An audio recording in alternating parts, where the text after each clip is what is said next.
आप जुड़ चुके हैं हिंद केसरी न्यूज़ से। मेरे साथ दिल्ली किसान अधिकार मोर्चा के संयोजक भाई सतेंद्र लोचब और आपका परिचय जी? अमित लोचब। ये आम आदमी पार्टी के नहीं जी, भारतीय किसान यूनियन टिकैत से युवा प्रदेश अध्यक्ष दिल्ली। युवा प्रदेश अध्यक्ष। और हमारे जो लेफ्ट साइड में है वो परिचय के मोहताज नहीं, बवाना के वर्तमान विधायक। आपको पता है पंजाब खोड़ में एजिटेशन चल रहा है, भिवानी में एजिटेशन चल रहा है, सोनीपत में एजिटेशन चल रहा है, राजस्थान में एजिटेशन चल रहा है और उसकी बागडोर ओचंदी बॉर्डर पे एक इंडेफिनेट प्रोटेस्ट चल रहा है। वहाँ आम आदमी पार्टी के विधायक पहुँचते हैं और अश्योर करते हैं कि जो दिल्ली सरकार किसानों के लिए कर सकती है, आप मुझसे एक मुलाकात कीजिए। और उस मुलाकात के सिलसिले में आप एक बार कैमरा घुमाएंगे। यहाँ 80 साल के बुजुर्ग और एक किसान प्रतिनिधि मंडल, इन्होंने अपने कार्यालय में उनकी समस्याओं को सुना है। तो जान लेते हैं, HT लाइन पे राजस्थान और दिल्ली सरकार में कोई यूनिफॉर्म कंपनसेशन पॉलिसी नहीं है। हरियाणा में एक्स्ट्रा ऑर्डिनरी गजट नोटिफिकेशन है और AG सुप्रीम कोर्ट की रिकमेंडेशन है कि 85% टावर बेस में दिया जाए मार्केट वैल्यू का और 15% लाइन कॉरिडोर का। तो ये जो कमी थी कि इसके लिए कोई पॉलिसी नहीं थी, इसके लिए विधायक के क्या प्रयास रहेंगे, हम उनसे जान लेते हैं। नमस्कार जी। सर नमस्ते। क्या हाल चाल है? बहुत अच्छा सर, आप सुनाइए कैसे? ये जो किसान एजिटेशन पे बैठे हैं, कोई 80 साल का, कोई 85 साल का, सारी पावरमेंट विधानसभा में विधायक को दे देते हैं, जितने भी उनके पास पावर होती है। आप इनके वकील भी होते हो, तो आपको लगता है कि जो ये पॉलिसी ना होने की वजह से किसानों को धरनों पे बैठना पड़ रहा है, तो इसके लिए आपके क्या प्रयास रहेंगे? देखिए, एक ही चीज़ कहना चाहता हूँ, जो दिल्ली देहात का जो किसान है वो बेचारा बार बार उस परेशान होना पड़ रहा है उसके, और पॉलिसी ना होने के कारण। अभी लैंड पूलिंग पॉलिसी की भी बात चल रही है, लेकिन लैंड पूलिंग पॉलिसी इम्प्लीमेंट नहीं हो रही है। बार बार किसानों को परेशान किया जा रहा है। दिल्ली की सरकार ने, हमारी सरकार ने, और किसानों के लिए जो सर्कल रेट भी बढ़ा कर भेजे कि किसानों की ज़मीनों के जो रेट है वो बढ़े, लेकिन केंद्र में बैठी भारतीय जनता पार्टी की सरकार ने ये नहीं चाहा कि उनके ज़मीनों के रेट बढ़ें।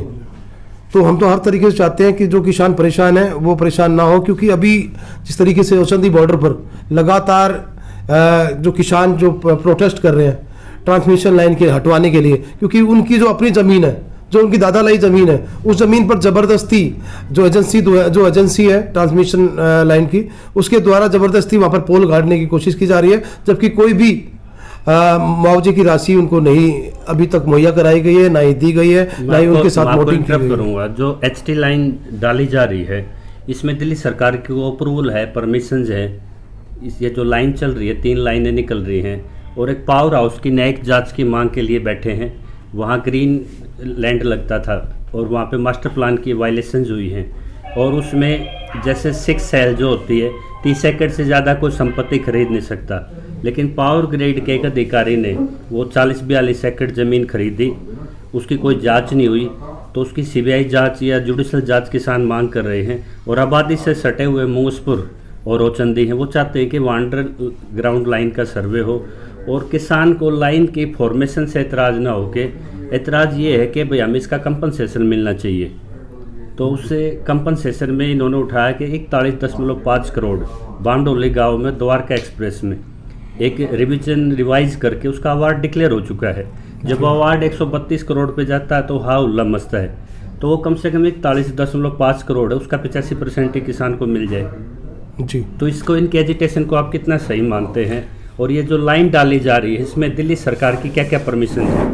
देखिए, मैं इतना ही कहूँगा कि जैसे बामडोली गांव की आपने बात की है कि वहाँ पर 41 पॉइंट कुछ किसानों को दिया जा रहा है, तो चाहे वो दिल्ली के औचंदी बॉर्डर का किसान है, चाहे वो दिल्ली के द्वारका बामडोली क्षेत्र का किसान है, चाहे वो पूर्वी दिल्ली का किसान है, किसान तो एक ही है। सभी को एक ही पॉलिसी के तहत और जो मुआवजा की जो राशि है वो मिलनी चाहिए। तो आप इनके एजिटेशन को मतलब ठीक मानते हैं? बिल्कुल। देखो, मेरा मानना है कि कोई भी अपने अधिकारी के लिए अगर लड़ रहा है तो वो बहुत अच्छी बात है और लड़ना चाहिए। तो और मैं बात करूं पॉलिसी की, जैसे कि आपने बात की है, तो सरकार, हमारी जो सरकार है वो भी पॉलिसी इंप्लीमेंट कराने के लिए जितना भी हमसे हो सकता है मैं प्रयास करूंगा, कोशिश करूंगा। आपके मुद्दों को मैंने वहाँ पर सुना है, वहाँ किसानों को परेशान किया गया, किसानों को गिरफ्तार किया गया, और उनको डिटेन किया गया।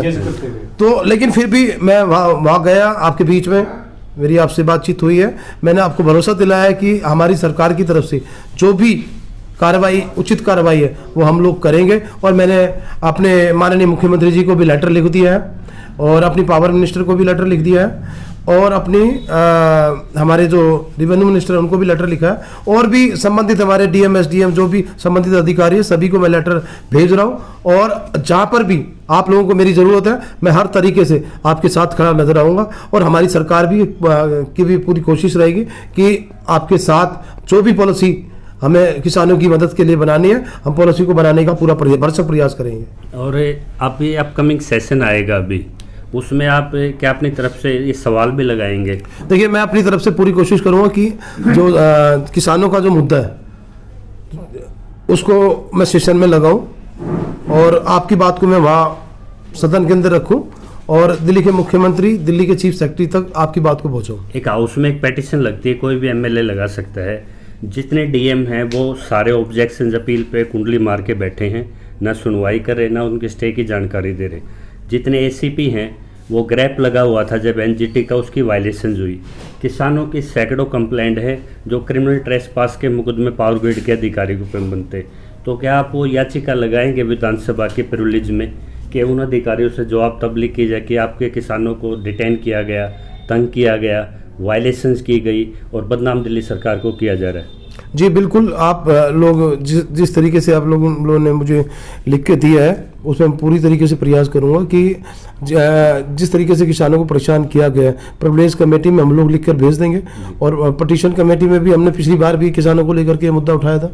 बीच में पटिशन कमेटी की एक मीटिंग में हमने किसानों की ज़मीनों को लेकर के बात रखी थी और अब भी इस पॉलिसी को लेकर के भी हम उसमें प्रिविलेज में भी भेजेंगे, पटिशन में भी बात करेंगे उनसे। एक बार दिल्ली देहात इकट्ठा होता है बाजितपुर में और 3-4 घंटे का मंथन चलता है, बड़ा लंबा चौड़ा। और ग्राम सभा की ज़मीनों में जो गांव के जो कॉमन पर्पज चीज़ होती हैं उसके लिए वो चाहते हैं न्यू मास्टर प्लान में लैंड पुलिंग वो जगह रिजर्व की जाए। तो आपने अश्योर किया था, उसमें क्या प्रोग्रेस हुई? देखिए, मैं एक ही चीज़ कहूँगा कि जो लैंड पुलिंग पॉलिसी है वो केंद्र सरकार का पार्ट है, वो हमारा पार्ट नहीं है। हमारी तरफ से हमने भरसक प्रयास किया है और सभी डिपार्टमेंटों को, चाहे वो सिविल डिफेंस है, चाहे वो हमारी दिल्ली सरकार है, चाहे वो रेवेन्यू डिपार्टमेंट है, हमने सभी को लेटर भेजा, भरसक प्रयास किया है, कोशिश की है कि जो गांव के किसान वहाँ पर जो चीज़ चाहते हैं, खेल ग्राउंड, प्ले ग्राउंड चाहते हैं, तो वहाँ पर प्ले ग्राउंड बनना चाहिए। मैं उनके साथ हूँ। जो भी उनकी प्लानिंग है, क्या मास्टर प्लान में उनको रिजर्व किया जाएगा? देखिए, मैं आपको बताना चाहता हूँ क्योंकि दिल्ली के अंदर हमारी सरकार है, केंद्र में हमारी सरकार नहीं है, ये केंद्र सरकार बताएगी क्योंकि सभी जो गांव हैं ज़्यादातर वो अर्बनाइज हो गए हैं और सिर्फ मुंगेशपुर और औचंदी को छोड़ करके बाकी सभी जो गाँव हैं हमारे वो अर्बनाइज हैं और अर्बनाइज हुए हैं वो सभी डीडीए के पास हैं। तो ये केंद्र सरकार का मुद्दा बनता है, केंद्र सरकार बताएगी कि वहाँ पर लैंड पुलिंग पॉलिसी कब तक इम्प्लीमेंट होगी और कब तक पॉलिसी बनेगी और कब वहाँ पर उसके जगह छोड़ी जाएगी। एमएलए साहब, ये जो लैंड है ये सब्जेक्ट मैटर है कॉन्करेंट लिस्ट में, क्योंकि आप यूटी लेजिस्लेशन में बैठे हैं। इसमें स्टेट का भी और सेंटर का दोनों के कोऑर्डिनेशन से काम होता है। यदि पब्लिक के लिए आपका कोऑर्डिनेशन नहीं बनता तो उसका अल्टीमेट नतीजा तो किसानों को सड़कों पे बैठ के उठाना पड़ रहा है। तो एक कोऑर्डिनेशन की जिम्मेदारी नहीं बनती चुनी हुई सरकारों की। देखिए, वो अपने अभिमान को छोड़ के, जिद को छोड़ के, जो आपके जो मसले हैं जहाँ पे कॉन्करेंट लिस्ट होती है, डेली सीटिंग होती है, इस नो में काम नहीं चलता, तो उनका हल निकलना चाहिए। देखिए, हमारी जो सरकार है वो अभिमान की सरकार नहीं है। हमारी जो सरकार है वो जनता की सरकार है, जो जनता के लिए काम करती है, जो जनता चाहती है वही हम पॉलिसी बनाते हैं और जनता के लिए काम करते हैं। तो हम तो हर तरीके से किसानों के साथ हैं, हमने पहले भी किसानों के साथ थे और आज भी किसानों के साथ हैं। जो किसान चाहते हैं हम किसानों के लिए बात करें। इसमें एक ओबीसी एससी लैंडलेस के लिए भी एक मांग उठी है कि भाई जहाँ वे काबिज हैं ग्राम सभा की ज़मीन पे उनको मालिकाना हक आज तक नहीं दिया गया। जितने अलॉटमेंट लेटर्स उनको मिले आज तक पोजेशंस नहीं मिले, वो भी मांग इसमें आया है। एग्रीकल्चर स्टेट दिल्ली को डिक्लेयर किया जाए क्योंकि न बगाव में खेती होती है और उसकी अलाइड सब्सिडी पंजाब हरियाणा की तर्ज पे दी जाए, वो भी एक मांग है। और किसानों ने एक ऑफ़र भी दिया है प्रशासन को और सरकार को कि यदि आप कोलैबोरेशन करना चाहिए, ये जो लाइनें हैं ये 100% कमर्शियल यूज में होनी है। 2 लाइनें तो पाकिस्तान में भी जाके इलेक्ट्रिसिटी का व्यापार होगा, तो उस किसान को उसका हिस्सा देने में ये सरकारें या ये व्यवस्थाएं क्यों कतरा रही हैं? देखिए, एक चीज़ कहूँगा, अभी आपने जैसे बात की कि जो लैंडलेस किसान है जिसके पास ज़मीन है नहीं, उसका मुद्दा हमने बीच में भी रखा है कि जो गाँव के जो लोग हैं जिनके पास ज़मीनें नहीं हैं उनको ज़मीनें दी जाएँ। गाँव के लोग ये कहाँ जाएंगे? तो उनको मिलनी चाहिए। दूसरी बात अभी आपने जैसे कही है कि ट्रांसमिशन लाइन की बात की है कि भाई सरकार तो कमर्शियल यूज़ करेगी इसका, तो वो सरकार का पार्ट है। अभी जो हमारा जो मुद्दा है वो यही है कि हमारे जो किसानों की जो ज़मीन है वो बचाई जाए। और क्योंकि एक चीज़ और भी है, ट्रांसमिशन लाइन अगर चारों तरफ जाल फैल जाएगा तो किसानों की ज़मीनों के रेट भी डाउन हो जाएंगे, जी जी, उससे किसानों को नुकसान होगा। किसान अन्नदाता है और किसान के लिए हम लगातार कार्य कर रहे हैं। हम तो यही चाहते हैं कि किसी भी तरीके से अगर केंद्र सरकार यहाँ पर ये प्लांट लगाना चाह रही है, ये ट्रांसमिशन लाइनें लगा रही है, पावर ग्रिड बना रही है, तो एक वहाँ पर पावर ग्रिड के नीचे से एक रोड बनाया जाए जिससे कि जो ट्रांसमिशन लाइन है वो सीधी चली जाए और जो ज़मीन है उसको एक्वायर किया जाए, किसानों को मुआवजा दिया जाए। और ये आपका प्रपोजल है, इसके लिए क्या हाउस में कोई लेजिस्लेशन बना है, कोई स्कीम बनी है, कोई सर्कुलर आपकी सरकार ने निकाला हो? ये बातें देखिए अभी क्योंकि मुझे जानकारी नहीं है तो मैं इतना ही कहूँगा कि अभी आप लोग मेरे पास आए हैं और आपके मुद्दे को मैं बारीकी से देख रहा हूँ। एक जानकारी आपने बताई कि आपके फार्मर को डिटेन किया गया। आप मानते हैं किसान का खेत उसकी अपनी पर्सनल प्रॉपर्टी है, संविधान में 300A में उसको वेस्टेड राइट है कि उसको विदाउट लीगल कोर्स के छीना नहीं जा सकता। जो डीएम है वो रेवेन्यू के अधिकारी हैं, वो दिल्ली सरकार के अधीन है। यदि उन फाइलों पर वे चुप बैठे हैं और उसकी वजह से किसानों को डिटेन किया जा रहा है, यदि विधायक पुलिस के सामने खड़ा हो जाए किसानों के सामने, तो क्या कभी जब भी किसानों की गिरफ्तारी? देखिए मैं अभी बताता हूँ, जैसे ही मुझे सूचना मिली मैं तुरंत वहाँ पर पहुँचा हूँ किसानों के पास और किसानों से जाकर मिला और मैंने जो हमारे क्षेत्रीय जो डीएम है उनको तुरंत बोला और उनको बताया कि किस तरीके से किसानों को डिटेन किया गया है और आप उसमें उनका इन्वॉल्वमेंट दें और किसानों की मदद करें क्योंकि आपकी नैतिक जिम्मेदारी बनती है। तो उन्होंने एसडीएम को भेजा है और एसडीएम किसानों से उससे मुलाकात हुई है, लेकिन अभी जो किसानों का जो कहना है कि उस बातचीत का कोई हल नहीं निकला है, तो हम लोग उस पर भी अभी इम्प्लीमेंट करने की कोशिश कर रहे हैं। मामले में संज्ञान में आ गया है जी। क्या ये सीएम साहब के संज्ञान में एक ही मांग पे आज इसमें आपकी मीटिंग्स हुई है? यहाँ पे किसान कह रहे हैं हमारे सीएम साहब से मुलाकात करा दीजिए, उसके बाद जो हमारे फेवरेबल डॉक्यूमेंट वो हमारे हाथ में दीजिए, हम केंद्र से भी लड़ लेंगे। तो ये सीएम साहब की और किसानों की मुलाकात, इसमें आप क्या भूमिका रखेंगे? देखिए मैं पूरी कोशिश कर रहा हूँ। अभी दिल्ली के माननीय मुख्यमंत्री अरविंद केजरीवाल जी के लिए जो देख रहे हैं ये देख भी रहे हैं आप कि अभी हमने ये लेटर लिख दिया दिल्ली के माननीय मुख्यमंत्री जी को भी, एलजी साहब को भी लिखा है, लॉ मिनिस्टर को भी लिखा है और हमारी जो पावर मिनिस्टर है उनको भी लिखा है और सभी डिपार्टमेंटों को हमने लेटर लिख दिया है। इस लेटर को हम अभी माननीय मुख्यमंत्री तक पहुँचा देंगे, फिर जैसा भी माननीय मुख्यमंत्री जी का आदेश होगा उसी के अनुसार फिर हम लोग आगे कार्य करेंगे। जी, तो ये थे उपकार जी। इन्होंने कहा कि जैसे मेरे मामले में संज्ञान है, दिल्ली में पॉलिसी नहीं है, इस चीज़ को हम अप्लाइज करते हैं, इसको करेक्ट करेंगे और जो कम्पिटेंट अथॉरिटी हैं और जो सीएम साहब हैं उनके संज्ञान में भी ये मामला लेके आऊँगा।